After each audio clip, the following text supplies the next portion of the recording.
There's a new powerful hexbug here, and its name is Pablo Escobot, a variation of the name Pablo Escobot, which is a plastic antweight that attended the competition I was at, beat me, took first place, and then made a name for itself throughout the Midwest. After watching some of its fights, I wanted to know what it's like to drive a bot as dominant as Pablo, so I made one in hexbug form. Here is a demonstration of its weapon power. It's not crazy powerful, but it can get a good bite on some things. You can see it's launching this custom chassis a bit far. I've seen it take the batteries out of this thing. Looks like it's not able to do it here.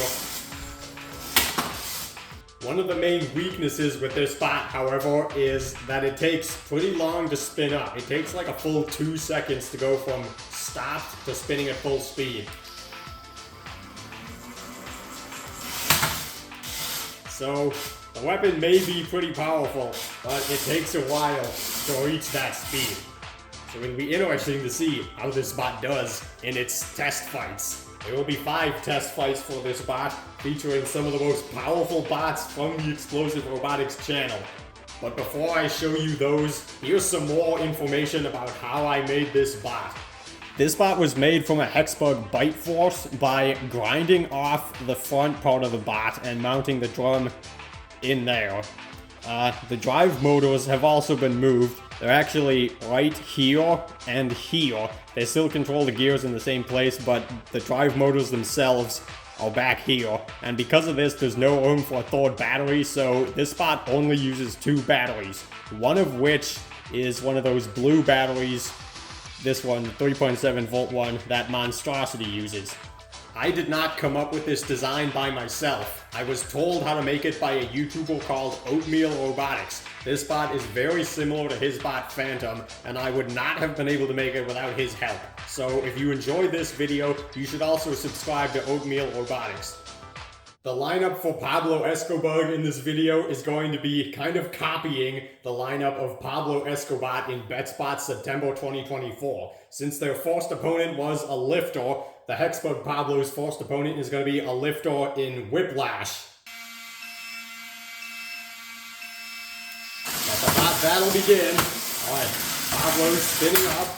We got an explosion of parts here. But remember, the Pablo's spinner takes some time to spin up. So if Whiplash can stay on them enough, then they can actually win this fight. Just one hit could slow down Pablo's spinner and then give Whiplash a huge advantage. Whiplash just needs to wait for the right moment. Oh, there was a big pop. Oh, he's getting underneath. We've seen this from Whiplash before. They might be getting beat up in a fight, but sometimes it can only take one lift to change the course of the fight. Like they almost got that there. Pablo's going to want to be careful attacking the front, and Whiplash want to get to the back like that, or get to the side. Before they want to take a bite of those tires or throw Whiplash out of the arena, just like that. A quick victory for Pablo Escobot in his first fight.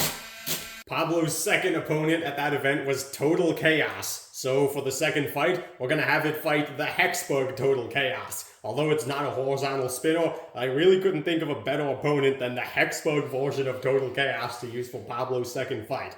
So this is what we're going to do. Let the bot battle begin. Pablo's spinning up. Getting under Total Chaos. Uh-oh. But it feels that Pablo's something has broken. The drum has broken off of Pablo, and the toad hands have broken off of Total Chaos. This is the most chaotic possible start to the fight.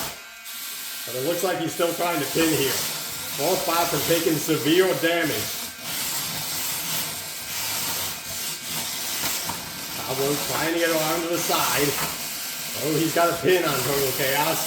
I don't know what I was expecting from the start of this fight, but it was not this. You can see the weapon mount is just coming off. Well, let's see here. Total Chaos now resembles Duck. And Pablo just got himself stuck on Total Chaos' top beast with severe damage. I don't think Total Chaos wants to risk engaging. 10, 9, 8, 7, 6, 5, 4, 3, 2, 1. knockout on Pablo Escobot. In an unexpected turn of events, Pablo destroyed himself and then got stuck. Pablo's third opponent at the event was a vertical spinner, so in this third fight, we'll have it fight a vertical spinner. I wanted to use Bite Force for this fight, but then I discovered that I don't have one. I used my last Bite Force to make Pablo, so we're doing it with Hyper Shock instead. Let the bot battle begin. Both weapons up to speed. Pablo trying to wipe off that wedge. I put some glue on it, so might be a little harder than usual. Oh, there was a good hit. Looks like Pablo might actually have the advantage when they go weapon to weapon. Oh, maybe hit a bit too early there. Hyper Shock self-rights. Pablo not afraid to go at them anymore. Uh-oh. Oh, that was a good hit by Hyper Shock, almost throwing Pablo out of the arena. Pablo's got to pick his shots carefully. Looks like Hyper Shock is figuring out the right way to attack this bot. I gotta aim for the side and not go directly into the weapon.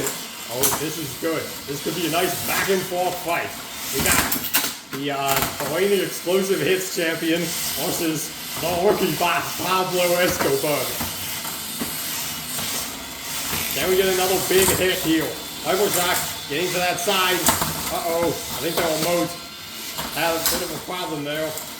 Hyper Shock's wedge is still on. Not really sure. Uh-oh. Now Pablo's remote was the one that had a problem there. They're both attacking the screws.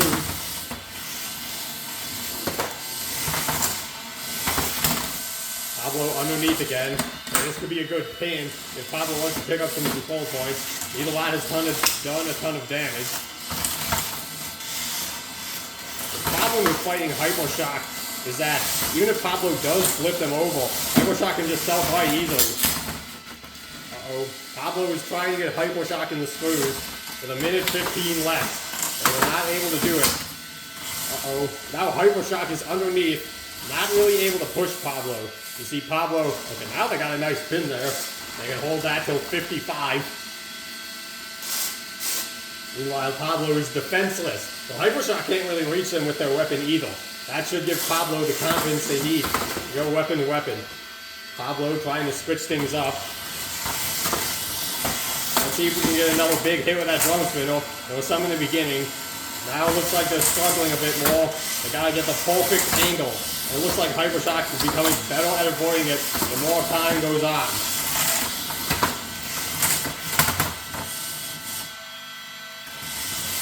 Seconds left.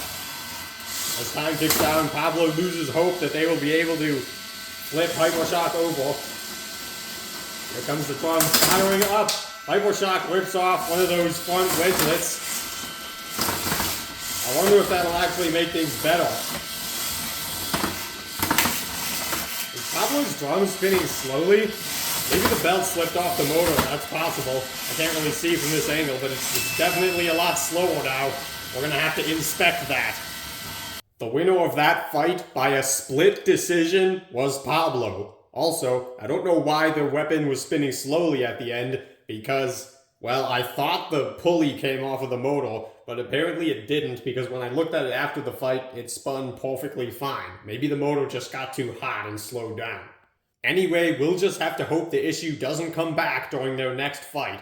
At bet spots, their fourth and fifth opponent was an undercutter, so they're gonna fight the best undercutter we have, Blue Rotado. Although, that isn't saying a whole lot, because their blade gets weaker every time they fight Monstrosity. It'll probably fall off in this fight. Let's just hope that we get some entertaining hits before it does. Let the hot battle begin. Well, we got the fourth hit.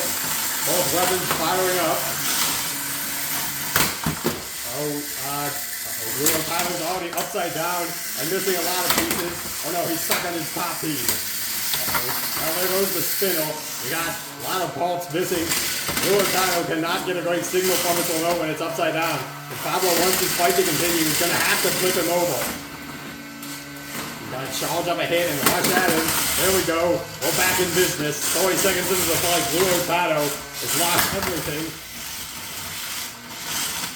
Well, he can either keep driving into Pablo's weapon to try and break it, or he can try getting to the side to win some control points. Driver 2, which strategy do you think will suit them better? It would have to be control points. Yeah, but I think we both know which strategy is going to be the more exciting one. Look at that. Stumbling around here. We got another hard hit. He's just being thrown in the air. Admittedly, a lot better than what Monstrosity can do. He's trying to hide in his other pieces. Pablo's got him lined up. Can we see another out of the arena here? Blue Ocado is being completely unresponsive to his remote. I think, oh, his battery cover's loose. They're still in the box. So 10, 9, 8, 7, 6, 5, 4, 3, 2, 1. That is a knockout. It wasn't an instant knockout because the batteries were still in the chassis, but let's be real, Blue Ocado was not going to start moving anytime soon. So your winner, Pablo Escobot. And now it's time for the final fight. The real Pablo's last opponent was See Ya Later, another lifter bot. So this hexbug fight will be between Pablo and the best lifter bot on this channel, Duck. This will be the ultimate test of what Pablo Escobot can do. Let the last battle begin. Pablo quick to get under Duck and we'll move that top piece. Duck's got to lower its lifter and get around to the side of Pablo.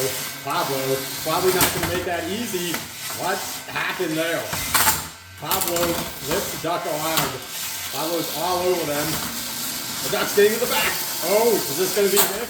Duck gets under Pablo, but Pablo escapes by driving over the top of Duck. Duck needs to get around to the side of Pablo when they get hit in the front. Oh, maybe hitting in the front could be good for them. They're landing some pulverizer hits. Duck finally sets Flipper. Not attack the front, get around to the side. Oh, he's almost there. Pablo's got to be careful.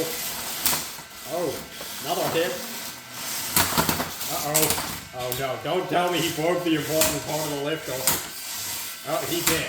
Okay, Duck's lifter is dead 1 minute into the fight. He's got no choice but to, I guess, ram it to Pablo. Well, Duck's taking the 2-time explosive hits champ for a ride around the box and breaking his lifter. We've seen Monstrosity break this lifter, Jackpot broke it in the New Year's Eve tournament, and now Pablo demonstrating its weapon power.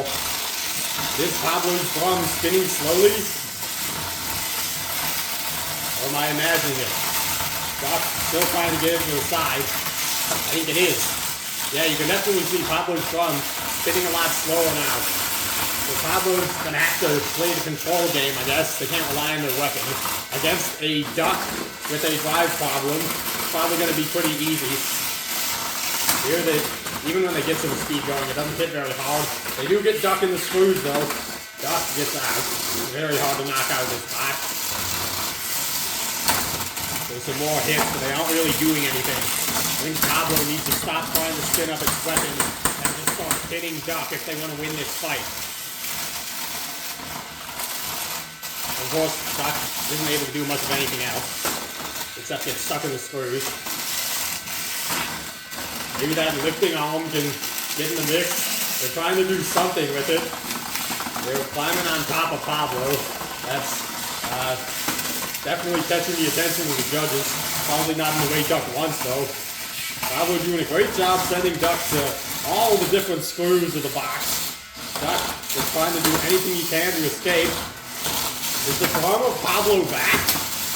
It looks like it's getting faster now. It is. And this is weird. I don't really know what causes these weapon problems with Pablo's weapon. 10 seconds left. Duck is upside down and having trouble getting signal from the remote, but he's not moving. There's not enough time for a countdown. And that is how this fight is going to end. Well, I think we can just judge this right here. Is there anyone in the room who doesn't think Pablo won? Going once? Going twice? Okay, there we go. Pablo Escobot is the winner of this final fight against Duck. Well, everyone, I hope you enjoyed watching this video of the Hexbug BattleBots adaptation of Pablo Escobot. Obviously, this bot didn't do perfectly, but that's what I would expect when I'm testing a bot for the first time. By doing these fights, I learned some things about this bot. Mainly, first of all, it seems like the drum spinner will randomly start spinning slower throughout the fights. I'm not sure exactly why that happens, but my main guess is that the motor gets hot from time to time and it needs to stop or else the drum will keep spinning slowly. Second of all, as you saw in the second fight, the weapon mounts can come loose, which would cause the drum spinner to fall off of the bot. Now, I did put a lot of extra glue on them after that happened, but the glue is only going to get weaker over time, and we might see the weapon explode a few more times in the future. It's just something that's going to happen from time to time. But overall, it's looking like this bot is going to be a very strong competitor on this channel. It beat Duck, Whiplash, and Hypershock, 3 bots that have all been declared the champion of some major tournaments throughout the years. I would like it if the weapon would spin up a bit faster. It still annoys me that it takes so long to get to full speed. I might try and improve the weapon spin up time later throughout this year, but only time will tell if I'm able to do that. As for now, you'll just have to keep watching more explosive robotics videos, like this one right here. Thanks for watching.